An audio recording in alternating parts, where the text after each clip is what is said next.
أشهد أن لا إله إلا الله وحده لا شريك له وأشهد أن محمدا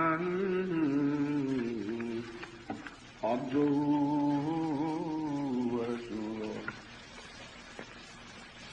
أما بعد فأعوذ بالله من الشيطان الرجيم بسم الله الرحمن الرحيم الحمد لله رب العالمين الرحمن الرحيم مالك يوم الدين إياك نعبد وإياك نستعين اهدنا الصراط المستقيم صراط الذين أنعمت عليهم غير المغضوب عليهم ولا الضالين.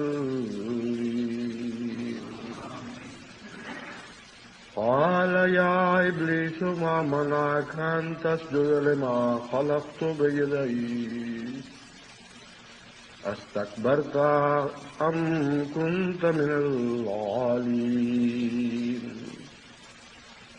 قال أنا خير منه خلقتني من نار وخلقته من طين. قال فاخرج منها فإنك رجيم وإن عليك لعنتي إلى يوم الدين.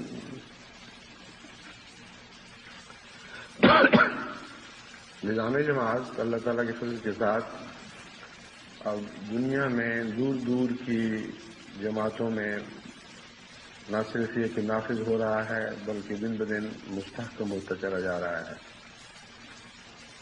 اور اب وہ کیفیت نہیں رہی جیسے پہلے تھی کہ تحریک جدید کے دفتر میں ریموٹ کنٹرول کے ذریعے دنیا بھر کی جماعتوں کے نظام کو چلایا جاتا تھا، بلکہ براہ راست خلافت کے ساتھ نظام جماعت کا واسطہ دن بدن واضح اور مضبوط ہو رہا ہے، اور اب مواصلاتی سیارے کے ذریعے جو رابطے بڑے اور پھیلے ہیں ان کے نتیجے میں انشاءاللہ میں امید رکھتا ہوں کہ صرف نظام ہی کی معرفت نہیں بلکہ ہر احمدی فرد بشر سے خلافت کا ایک گہرا ذاتی رابطہ قائم اور مستحکم ہو جائے گا۔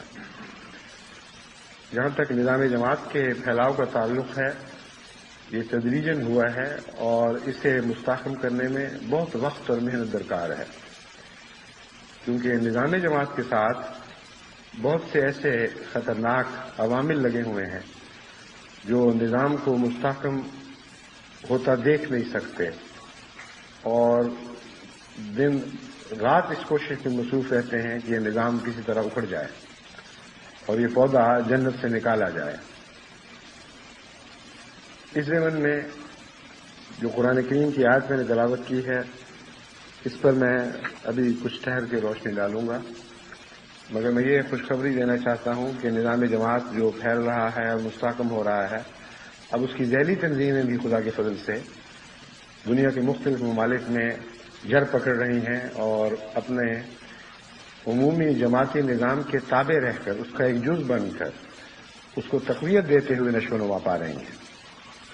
یہ ایک بہت ہی اہم بات ہے جس سے انسان کو گہرا اطمینان نصیب ہوتا ہے کہ ذیلی تنظیمیں پنپیں اور مضبوط بھی ہوں لیکن نظام جماعت کے عمومی ڈھانچے سے ٹکرا کر نہیں، اس میں فرکشن یعنی رگڑ پیدا کر کے خطرات پیدا کرتے ہوئے نہیں بلکہ ان کا ایک مضبوط اٹوٹ انگ بنتے ہوئے اور ان کو مزید طاقت عطا کرتے ہوئے ذیلی تنظیمیں اگر پنپیں تو یہی الہی نظام کی روح ہے اور اسی کے مطابق دنیا بھر میں کام ہونا چاہیے۔ بس ذیلی تنظیموں کو مستحکم کرنے میں اور جماعت کا ایک فعال حصہ بنانے میں بہت محنت کی ضرورت تھی، ہے اور ابھی رہے گی. اور اس پہلو سے میں جماعت کو جو نصیحت کرنی چاہتا ہوں وہ اس آیت سے متعلق ہے جس کی میں نے ابھی آپ کے سامنے، ان آیات سے متعلق ہے جن کی ابھی میں نے آپ کے سامنے تلاوت کی ہے. عرب ممالک میں بھی اللہ کی فضل سے اب ذیلی تنظیمیں مستحکم ہو رہی ہیں. یہ ایک نئی خوشخبری ہے جماعت کے لیے، کیونکہ عرب ممالک میں تو پہلے جماعت کی کسی قسم کی بھی تنظیم عملاً منقاد تھی اور اکثر جگہ اصحاب کہف کا سا دور تھا. لیکن اب خدا کے فضل کے ساتھ بہت سے عرب ممالک میں جماعتی تنظیم جڑ پکڑ رہی ہے، اور آج ایک عرب ملک میں لجنہ امائے اللہ کا سالانہ اجتماع ہے، اور ان کی طرف سے مجھے خصوصیت سے یہ تاکید موصول ہوئی ہے کہ ہمیں مخاطب کر کے بھی چند لفظ کہیں. اور اسی طرح آج گیمبیا میں بھی ایک سالانہ اجتماع ہو رہا ہے، اور ان کے امیر صاحب نے بھی فرمایا ہے کہ کل فون پر پیغام ملا تھا کہ کل کے جمعے میں ہمیں بھی مخاطب کریں، جسے جماعت میں نیا حوصلہ پیدا ہوتا ہے. بہت لطف آتا ہے جب اپنا نام ہم سنتے ہیں. تو یہ دو ممالک خصوصیت کے ساتھ میرے پیش نظر ہیں، مگر یہ جو نصیحت ہے یہ عمومی ہے، اس کا ساری دنیا کی جماعتوں سے تعلق ہے. ہر جگہ نظام جماعت سے گہرا تعلق ہے. نظام جماعت دراصل اللہ تعالیٰ کے ہاتھوں کی نمائندگی کرتا ہے. وہ عید جن سے خدا نے تخلیق کی ہے، جن معنوں میں بھی وہ ہاتھ کہلاتے ہیں، ان معنوں میں جو نظام جماعت ہے وہ ان ہاتھوں کی طاقت اور اس کی صنائی کی نمائندگی کرتا ہے، اور انہی ہاتھوں سے خلیفہ بنایا جاتا ہے. اور اسی خلیفہ کو ہم نبی اللہ یا رسول اللہ کہتے ہیں، جو براہ راست اللہ کے ہاتھوں سے بنتا ہے. اور پھر آگے جو نظام جاری ہوتا ہے وہی خدا کے ہاتھوں کی نمائندگی میں جاری ہوتا ہے. یہ مضمون ہے جسے آپ اچھی طرح سمجھ لیں، کیونکہ جہاں اس مضمون میں کوئی ابہام پیدا ہوگا وہاں ٹھوکر کے رستے نکل آئیں گے.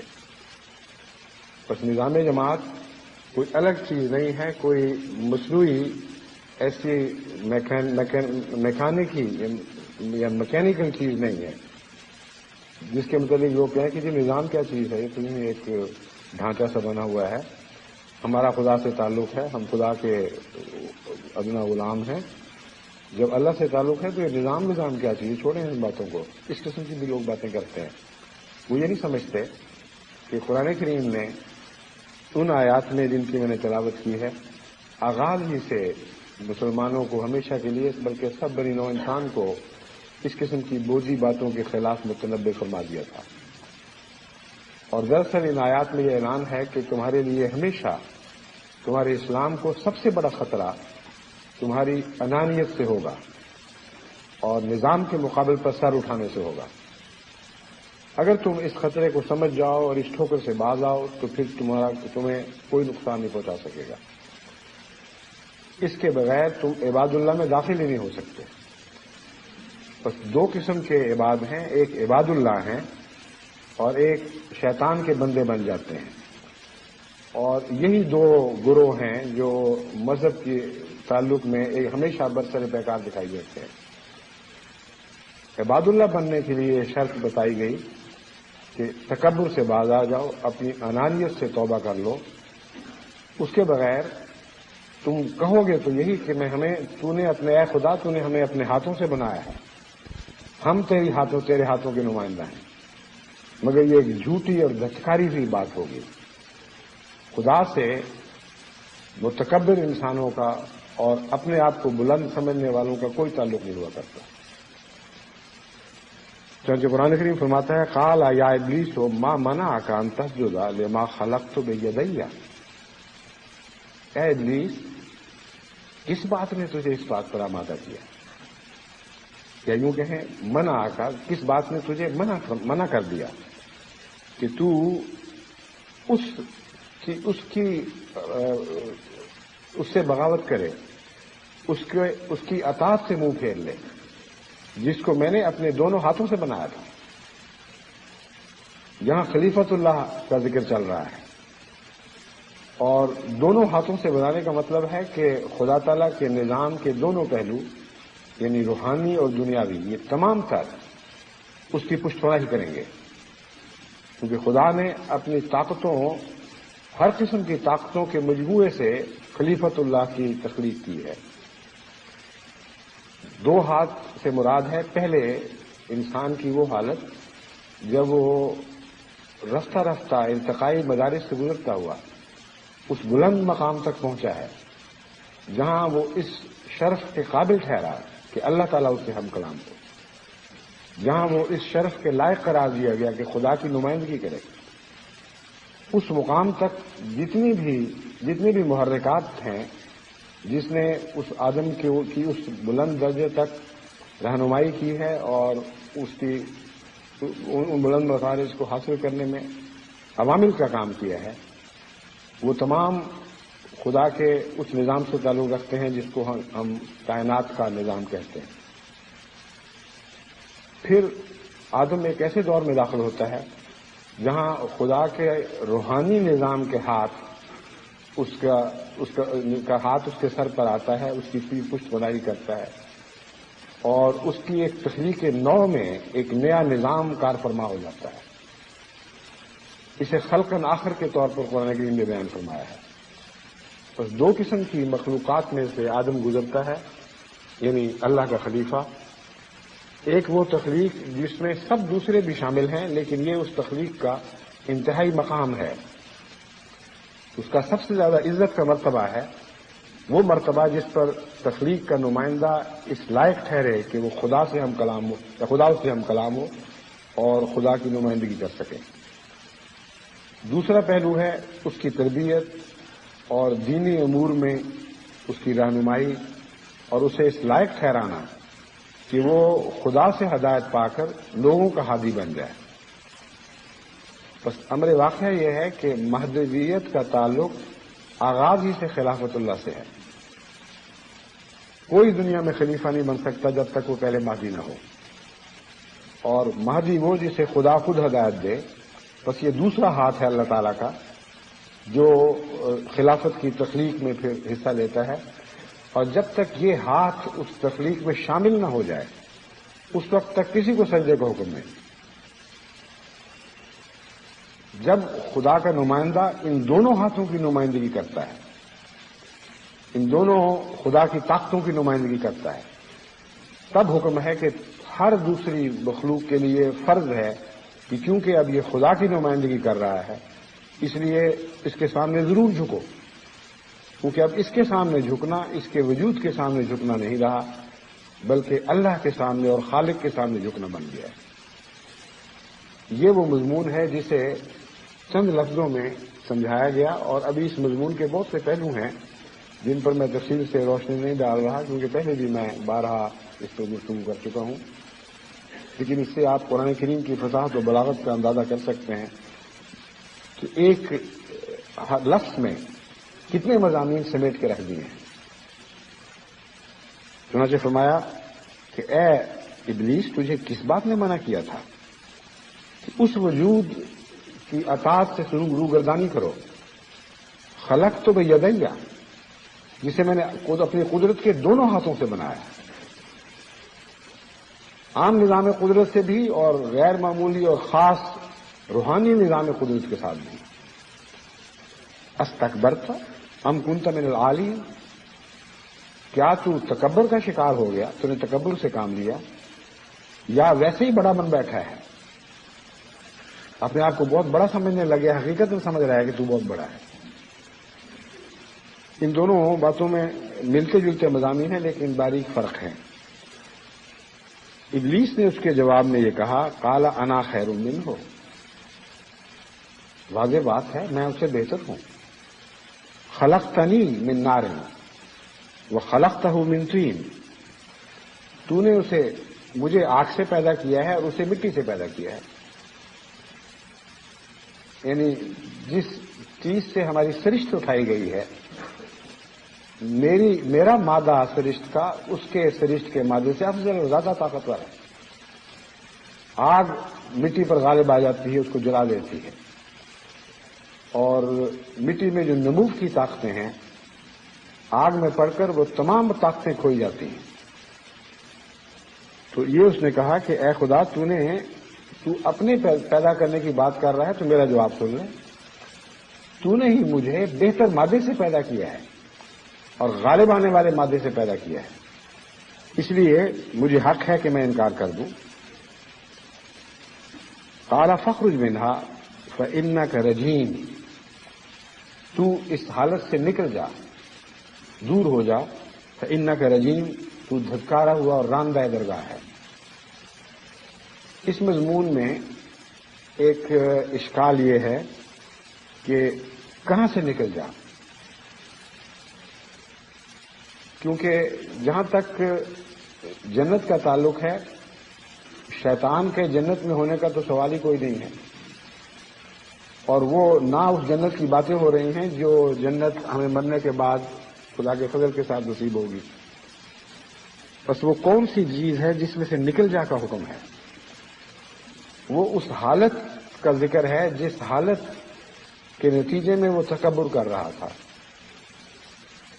آگ میں دو طرح کی صفات ہیں، ایک وہ صفات ہیں جو بنی نوع انسان اور حقیقت میں تمام مخلوق کے لیے غیر معمولی فائدے رکھتی ہیں اور ان کے نتیجے میں سارا نظام حرکت میں ہے، اور ایک وہ صفات ہیں جو منفی پہلو رکھتی ہیں اور وہ جلاتی ہیں اور ان میں تباہ اور برباد کرنے کی طاقتیں پائی جاتی ہیں۔ یہ آگ کا استعمال ہے جیسے بھی کیوں کر لے، بس آگ کو اگر آپ صحیح معنوں میں خدا تعالیٰ کی اطاعت میں استعمال کریں، ان قوانین کے تابع استعمال کریں جن قوانین کو خود خدا نے پیدا فرمایا ہے، تو وہ آگ دنیا میں عظیم الشان کام کرنے کی صلاحیت انسان کو عطا کرتی ہے۔ حقیقت میں ہماری ساری انرجی، ساری فعالیت کا دار و مدار آگ پر ہے، لیکن آگ ہی ہے جو ان سب چیزوں کو برباد بھی کر سکتی ہے۔ اب ایٹامک انرجی ہے، وہ آگ ہی سے سب کچھ حاصل ہو رہا ہے، لیکن اس کے اندر خطرات بھی بہت مضر ہیں۔ جہاں بھی وہ ایٹامک انرجی کا پلانٹ نظام سے باغی ہوگا وہاں وہ ہلاکت کا موجب بن جائے گا، جہاں وہ آگ اطاعت کرے گی وہاں خیر اور خوبی اور فوائد کا موجب بن جائے گی۔ تو اللہ تعالیٰ نے بہت گہری حکمت کی بات یہاں بیان فرمائی اور کوئی تحکم کے ساتھ کسی آمیرانہ انداز میں اس کی بات کو رد نہیں فرمایا۔ فرمایا تو جو کہتا ہے آگ کی بات وہ درست ہے، لیکن آگ کی اعلی حالت سے ہم تجھے نکال دیتے ہیں کیونکہ وہ حالت اطاعت کے نتیجے میں ملتی ہے۔ تو جب اطاعت کی حد سے باہر گیا تو آگ کی تمام مثبت صفات سے تجھے جاری کر دیا گیا، اب تو صرف ہلاک کرنے کی صلاحیت رکھتا ہے، اب تو صرف نقصان پہنچانے کی صلاحیت رکھتا ہے۔ بس ہم تیرے اس چیلنج کو قبول کرتے ہیں، تجھے ان فوائد سے محروم کرتے ہیں جو آگ میں اطاعت سے وابستہ فرمائے گئے، اور خود تو اپنے منہ سے اقرار کرتا ہے کہ میں تیری اطاعت سے باہر جاتا ہوں کیونکہ جس کو تو نے بنایا ہے میں اسے ادنا سمجھتا ہوں، اس لیے ہم تجھے باہر نکالتے ہیں۔ تب شیطان نے کہا کہ پھر مجھے رخصت دی جائے کہ میں بھی اپنا زور ماروں، اور اللہ تعالیٰ نے اسے قیامت تک کے لیے رخصت دے دی کہ اب زور مارتے رہو۔ ایک اور موقع پر فرمایا کہ بے شک زور مارو، اپنے لشکر چڑھا لاؤ، اپنے گھوڑے اور اپنے اونٹ اور اپنے تمام سوار اور پیادہ، جو طاقتیں تمہیں حاصل ہیں استعمال کرو اور میرے بندوں کے خلاف ان کو چڑھا لاؤ، لیکن میں تمہیں بتاتا ہوں کہ میرے بندوں پر تجھے غلبہ نصیب نہیں ہوگا، وہ میرے ہی رہیں گے۔ ہاں، وہ جو ان صفات سے مروب ہوتے ہیں جو منفی اور شیطانی صفات ہیں، جن کے اندر پہلے ہی اندرونی بیماریاں موجود ہیں، وہ تیری طرف جائیں گے اور تیری باتوں سے متاثر ہوں گے۔ مجھے ان سے کوئی پرواہ نہیں، مجھے ان سے کوئی غرض نہیں، وہ تیرے بندے بن جائیں گے۔ یہ وہ آیات قرآن کریمہ ہیں جن میں ہمیشہ کی جد و جہد کا فلسفہ بیان فرما دیا گیا ہے جو حق اور باطل کے درمیان جاری ہے اور قیامت تک جاری رہے گی۔ نظام جماعت کو وہ لوگ جو اس آیت اور اسی قسم کی دوسری آیات کا مفہوم سمجھتے ہوئے خدا کے دو ہاتھوں کی تخلیق سمجھتے ہیں، وہ نظام جماعت کے سامنے کبھی تکبر کا کام نہیں لیتے اور ہمیشہ اطاعت یعنی سجدہ کرتے ہوئے ان راہوں پر چلتے ہیں جو راہیں خود اللہ تعالیٰ نے ہماری ترقی کے لیے مقرر فرما رکھی ہیں۔ اور وہ لوگ جو اپنی انانیت کا شکار ہوتے ہیں، یہ ان کے اندر ایک شیطان ہے جو سر اٹھاتا ہے اور کہتا ہے یہ نمائندہ، یہ نظام جماعت کا یہ نمائندہ، اس کی کیا حیثیت ہے؟ اس جاہل کو تو تلاوت بھی صحیح نہیں آتی، اس کو تو فلاں کام ٹھیک نہیں آتا، اس میں فلاں کمزوری ہے، اور ہم صاحب علم ہیں، ہمیں فلاں فلاں فضیلتیں حاصل ہیں، اس کی قوم یہ ہے، ہماری قوم یہ ہے، ہمارے ساتھ جتھا ہے، اس کے ساتھ جتھا کوئی نہیں، ہمیں اکثر لوگوں نے ووٹ دیا ہے اور آپ اس کو ان ووٹوں کو نظر انداز کرتے ہوئے اس کو چن رہے ہیں جس کو چند آدمیوں نے ووٹ دیا تھا۔ ہم افضل ہوئے کہ یہ افضل ہوا؟ اس لیے ہم اپنے سے ادنا کی اطاعت نہیں کریں گے۔ جب وہ یہ کہتے ہیں، اطاعت سے باہر نکل جاتے ہیں اور وہ ان کی تمام صفات جن پر بنا کرتے ہوئے وہ تکبر کا اظہار کرتے ہیں، ان کی مثبت صلاحیتیں ان سے چھین لی جاتی ہیں۔ اب ان کا وجود محض نقصان رساں وجود ہے، اس سے کوئی فائدہ نہیں پہنچتا۔ ایسے لوگ جتنا وقت اپنا نظام میں خرچ کرتے ہیں، ہمیشہ منفی سوچیں رکھتے ہوئے نظام کو نقصان پہنچانے کے لیے، اپنی کچلی ہوئی انانیت کا بدلہ لینے کے لیے، بس وہ سانپ جس نے کہا جاتا ہے کہ آدم اور حوا کو گمراہ کرنے کے لیے ان کو ڈسا تھا، یعنی روحانی طور پر ڈسا تھا، اور بائبل کے بیان کے مطابق چاپلوسی کی باتیں کر کے ان کو گمراہ کیا، وہ سانپ دراصل انانیت ہی کا سانپ ہے اور ہر انسان میں موجود ہے۔ جب اس کو موقع ملے گا یہ سر اٹھائے گا اور ڈسے گا، اور اس کو موقع دینا یا نہ دینا ہر بندے کے اختیار میں ہے۔ پہلے وہ انسان مسلمان ہو جس کے اندر یہ سانپ موجود ہے، پھر اس کے سانپ کو یہ توفیق ہی نہیں مل سکتی کہ وہ اسے ڈسے۔ پہلے وہ سجدہ کرے آدم کو تو اس کے اندر کا سانپ مجبور ہوگا کہ اس کے تابع رہے، ورنہ یہ سانپ ضرور سر اٹھائے گا اور بغاوت کرے گا اور خود اپنے مالک کو ہلاک کر دے گا۔ حضرت اقدس محمد رسول اللہ صلی اللہ علیہ وآلہ وسلم نے اسی مضمون کو واضح فرماتے ہوئے ایک موقع پر فرمایا تھا کہ شیطان تو ہر انسان کی رگ و پے میں دوڑ رہا ہے۔ تم باہر کے شیطان کی باتیں کرتے ہو، اندر کے شیطان کی فکر کرو جو ہر شخص میں موجود ہے۔ یہ وہی مضمون ہے جس کے متعلق قرآن کریم کی اس دعا نے ہمیں متنبہ فرمایا، من شرور انفسنا، ہم اے خدا ہم پناہ مانگتے ہیں من شرور انفسنا، اپنے نفس کے اندرونی شر سے۔ بس ہر شخص میں ایک شر ودیت کیا گیا ہے، اس کی فطرت کا حصہ ہے۔ چنانچہ حضرت صلی اللہ علیہ وآلہ وسلم نے جب یہ فرمایا تو ایک صحابی نے عرض کیا یا رسول اللہ آپ کے اندر بھی یہ شیطان موجود ہے؟ آپ نے فرمایا ہاں، لیکن وہ مسلمان ہو گئے، کلیتاً سر تاپا اسلام قبول کر چکا ہے۔ بس یہ فلسفہ ہے جسے سمجھنے کے نتیجے میں آپ کو اپنی صلاحیتوں کے استعمال کا سلیقہ آ جائے گا۔ یہ شیطان ہی ہے جو یعنی فعالیت کی قوت عطا کرتا ہے، یعنی جس کو آپ شیطان کہہ رہے ہیں دراصل یہ توانائی ہے، ایک ولولہ ہے، ایک جوش ہے، ایک طاقت ہے۔ جن لوگوں میں زیادہ ہو وہ زیادہ کام کر سکتے ہیں، شرط یہ ہے کہ وہ سجدہ کر دیں اور خدا کی اطاعت کے تابع ہو جائیں، تب ایسے لوگ بڑے عظیم الشان کام کرتے ہیں اور خدمت دین میں ہمیشہ صف اول میں ہوتے ہیں، اور ان کو غیر معمولی طور پر عام انسانوں سے بڑھ کر خدمت کی توفیق ملتی ہے۔ جو خود اس انانیت کا شکار ہو جائیں وہ اپنی انا سے ڈسے جاتے ہیں، اور پھر وہ چونکہ اطاعت سے باہر نکل جاتے ہیں، پھر ان کی یہ تمام تر صلاحیتیں ہمیشہ منفی اثرات پیدا کرنے سے خرچ ہوتی ہیں، تو ان سے کوئی فائدہ بھی نہیں جو انسان کو نہیں پہنچتا۔